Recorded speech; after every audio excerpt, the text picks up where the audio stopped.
madhe e dietarëve mendojnë se është natë e katërt.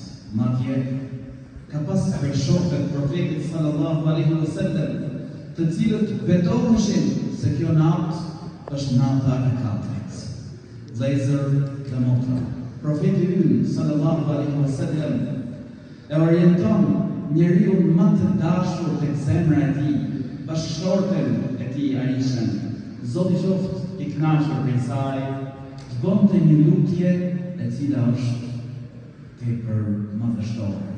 E orienton të thoshte Allahumme innaka afuwun tuhibbul afwa fa'fu anni. O Allah, ti je falës, e do faljen, më fal mua. Me të falë Zoti i gjithësisë, do të thotë që Allahu i lartësuar me të futur në xhenet.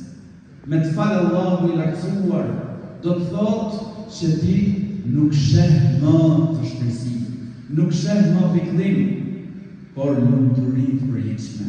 Me të falë Allahu i lartësuar, do të thotë që Zoti i gjithësisë me ta mundësu ty me u rujt prej harameve.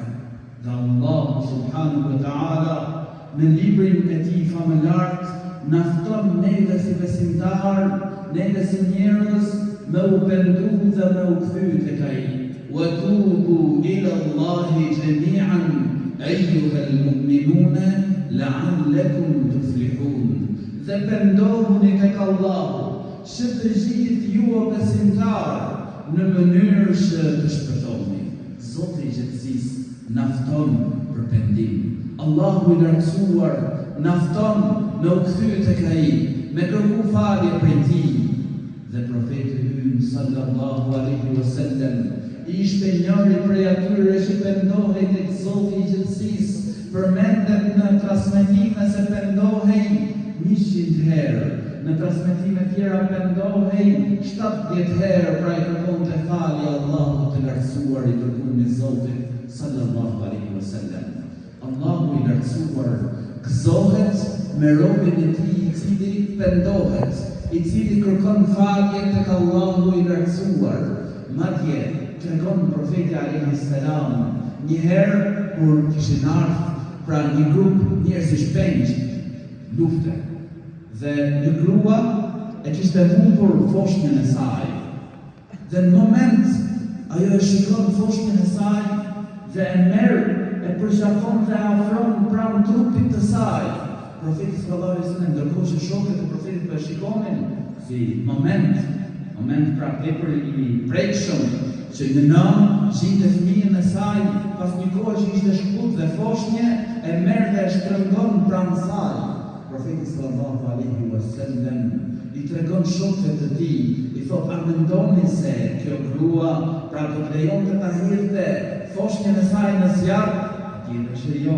Atëherë i dërguari i Zotit sallallahu alaihi wasallam u tha shokëve të tij, Allahu i lartësuar është më i mëshirshëm për robën e tij se sa kjo grua për foshnjën e saj.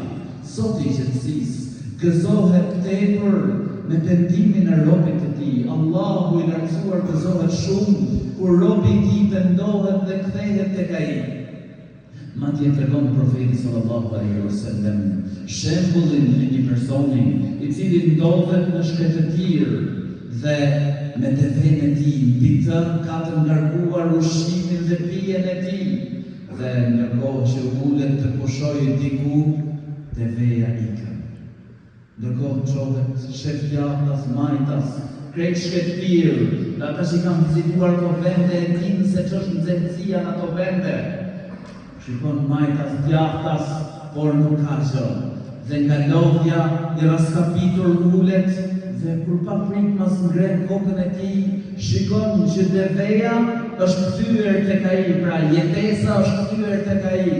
Dhe ai shkaktot nga gëzimi i madh, thot, o Zot, i robin unë jam Zoti, o për nga gëzimi Allahu i lartësuar gëzohet për pendimin e robit të tij, për kthimin e robit të tij tek ai, më shumë se sa çdo njeri është gëzuar për kthimin e mjeteve të jetesës tek ai. Vllafë motra.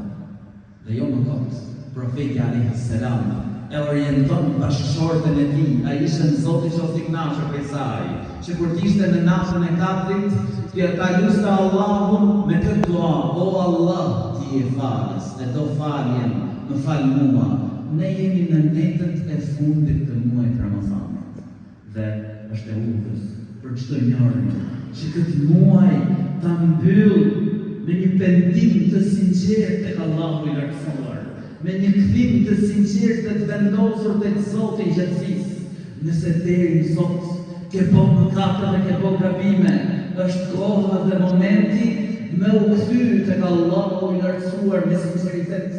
Nëse deri më sot ke neglizhuar në urdhresat e Zotit të gjatësisë, është momenti dhe është nata që me i dhënë premtim Allahu të lartësuar, që unë do t'jem rob ashtu siç ti o i madhi Zot kënaqesh me mua dhe dije vllazë motër, se nëse ti e le një gjë për hir të Zotit të gjatësisë, nëse ti e le një mëkat për Allahun e lartësuar Zotit të gjatësisë, bën që ato këshia që i ke po, financohen me shpërblime dhe patjetër. Ajo që unë e këshilloj çdo njeri para ardhjes përfundimit të këtij muaji, me zbatu një urdhër prej urdhrave të Allahut të lartësuar. Sepse profeti alayhis salam, kur flet për natën e Katrit, na thot kush falet natën e Katrit duke besuar dhe shpresuar, i falen atij mëkatet që ka bërë më parë. Na orienton tek një namaz që ne po bëjmë, patjetër është vepër e madhe, është vepër madhështore, por është namaz vullnetar. Imagjinoje për një person i cili fal 5 vakte, i cili jep premtim Zotit të gjatësisë që do t'i fal 5 vakte në vazhdimsi, të cilat profeti ynë sallallahu alaihi wasallam na tregon hadithe se janë shkak me ufshi mëkatet që ne bëjmë midis tyre. Dhe këshilla që në jam çdo njërit, këtë gjë ta rregulloj me Zotin e gjatësisë. Këtë lidhje ta përmirësoj me Allahun e lartësuar.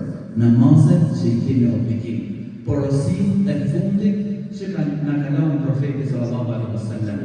Dhe vazhdoni ta bëni atë lutjen të cilën e porositi profeti sallallahu alaihi wasallam bashkëshorten e tij. Pra edhe në netën e vijim, o Allah, ti e falës, e do faljen, më falë mua e Zotin e gjatësisë, që të na falë të gjithëve, na mundësoj të pendohemi tek ai, të reflektojmë dhe të përmirësojmë vetët tona.